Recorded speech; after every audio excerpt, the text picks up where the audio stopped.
Amber Heard. What is she? Part 2.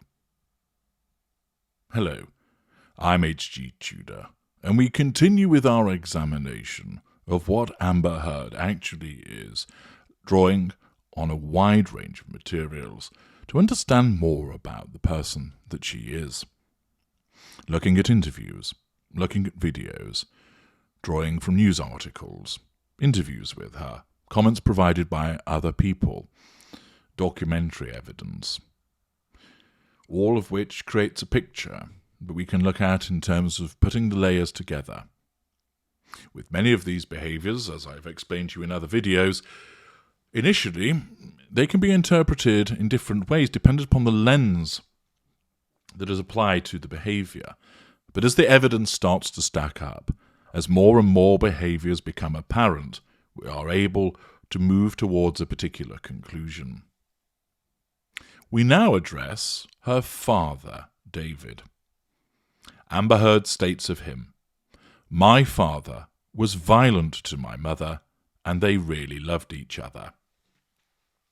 That statement in itself is very telling, as you know from my other work, that someone who is habitually violent to another person can't love them, because somebody that loves is not going to be somebody who would habitually engage in such behaviours. The simple fact is that an abuser may believe that they love somebody, and a third party may think that that person loves the other person. But somebody who engages in repeated and systemic abuse, no matter what form it takes, is an individual devoid of emotional empathy. And, as I've explained in my excellent video, Why the Narcissist Cannot Love You, the absence of emotional empathy means love does not manifest. Now, if perhaps it was the case that the violence was sparing, and it was a consequence of Mr. Heard's diminution of his emotional empathy as a consequence of an external stressor, in such circumstances it is possible that he loved his wife, and these were just aberrations of behaviour caused by that external stressor. However, Heard then explains, "My father was violent to my mother growing up. He was very violent to her until the end." Accordingly, what we learn there, of course, is that this was not an intermittent or sporadic behaviour, but one which was habitual and repeated. And therefore, we there know that David Heard could not love his wife because he had no emotional empathy. Moreover, of course, this creates a picture in the mind of Amber Heard that an abuser can still love somebody. It's a view that she has, and that is a telling observation, because might it be that she would think that Depp, as she alleges that he abuses her, or has abused her, still loved her? Might it be that she thinks that despite the things that she might have done, she would still love him? And therefore, that statement of itself is hugely telling, an important piece of evidence. Not only does it explain the fact that her father was clearly an abuser, it also demonstrates a particular mindset. Furthermore, it means that as a consequence of this, it's highly likely that her father was a narcissist, that he engaged in repeated behaviours which were abusive, and he was systematic in those abusive behaviours. He was physically violent towards his wife and did so towards the end. We'll also hear further evidence about what other people had to say about Mr. Heard's behaviour. But that supports the proposition that he was more than likely a narcissist. This also means two factors. One, there is the potential for his narcissism as a genetic predisposition to be passed on to his daughter. It is not guaranteed, but one of the important of the two components that forge a narcissist would be present. Secondly, or potentially present. Secondly, his violence could have contributed to a lack of control environment, the second component that's required to create a narcissist. If you'd like to understand more about what makes a narcissist, listen to my video, What Makes a Narcissist? The presence of David Heard, therefore, is important in terms of the potential for him to pass on a genetic predisposition towards violence and, of course, towards narcissism to his daughter, and the fact that he may well have created a lack of control environment, which is the other aspect that's needed to forge a narcissist. It's worth making two important points, however. First of all, although Heard was aware of the violence, we don't know to what extent that she was necessarily a witness to it. Did she see it repeatedly, regularly, or was it just something that she occasionally heard or witnessed? Or even she never witnessed it, but it was spoken of. She saw the aftermath, her mother with bruises, sobbing, perhaps talking about it. We don't know the full extent of that.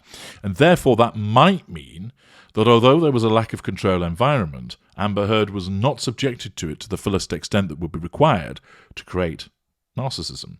And therefore, being occasionally dipped in, if you will, this lack of control environment could have created a different personality type altogether, one of perhaps greater resilience to such behaviour.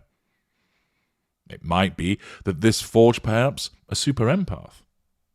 It remains to be seen as we look through the evidence. Also, keep in mind, even if she was subjected to this lack of control environment, it's clear that her mother was empathic, either as a normal or an empath, and undoubtedly would have done her best to shield her daughters, including Amber Heard, from this behaviour.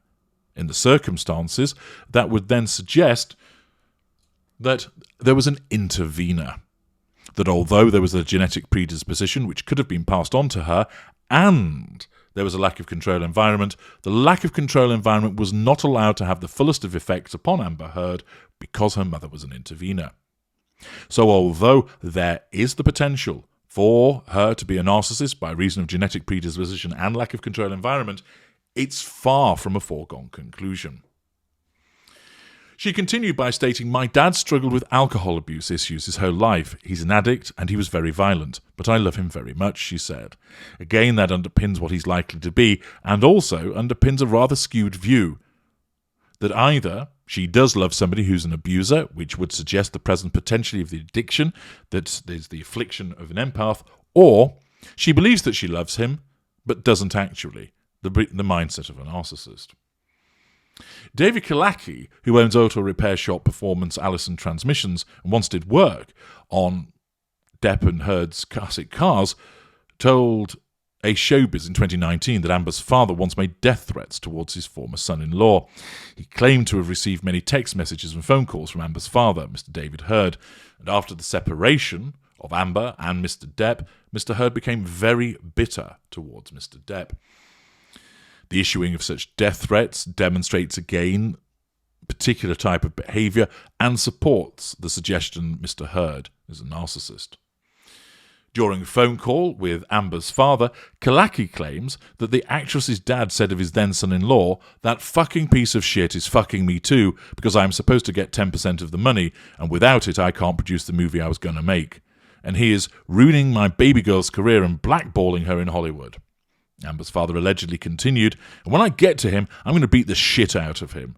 And I'm from Texas, and men from Texas carry 45s, and Johnny's going to meet the fucking end of mine." Threats of physical violence, supporting an individual needing to assert control with an absence of emotional empathy. When Kalaki suggested that David sounded like he was drunk, the latter replied, "Yeah, maybe I am, and I'm going to shove the whiskey bottle up your ass." Kalaki said he strongly advised him to stop making death threats about Johnny and threats of violence against me. Baresi, a Hollywood fixer, revealed that David, a self-proclaimed animal lover, was once arrested and convicted for animal cruelty after he orchestrated a torturous pit bull ring in Texas in the 1980s.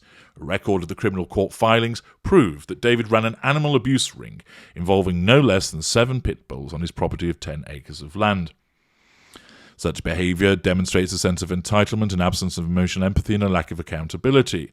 It's also questionable, was his daughter exposed to witnessing this cruelty to animals also? David pleaded guilty and was jailed for 15 days on the charge of cruelty to the animals after he pleaded nolo contendere, which is similar to a guilty plea but is not the official admission of guilt. Again, criminality and the behaviour towards animals supports the finding that the father is likely a narcissist. An avid hunter, as I explained, Heard was seen as the son that he never had. And she explained, "I was his hunting, fishing and camping buddy growing up, although I'm probably one of the most feminine women you will ever meet." Sounds a degree of self-absorption and potential grandiosity, and the appearance of the narcissistic trait of vanity. "He still hunts quail, dove and pheasant, and I still go with him as a bonding father-daughter thing." Now, interestingly, of course, given that she admits that he was so violent, why would she continue to have an involvement with this individual? Is it that she's empathic and she can't help herself, driven by the addiction that she has? Or is it simply the case that she has no emotional empathy, despite thinking that she does, for the way that her mother has suffered at the hands of her father? And she continues to assert control over him with these buddy trips. Heard also admitted that her father's penchant for guns scared potential suitors off as a teenager. He was pretty strict, and I think that something about the shotguns he owned maybe scared them. "I was always into older men, as we found out earlier on, and I never dated in my school. That was a ridiculous idea to me."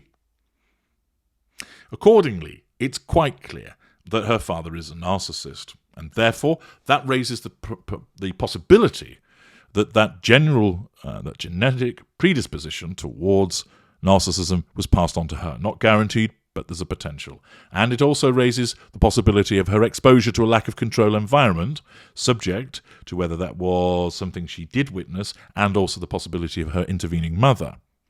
But it does provide us with evidence which could suggest the formation of a narcissist. The building blocks were there, but we'll have to examine for more evidence to see if the conduct and behaviours bears that out. Join me in part 3 as we continue the analysis of Amber Heard.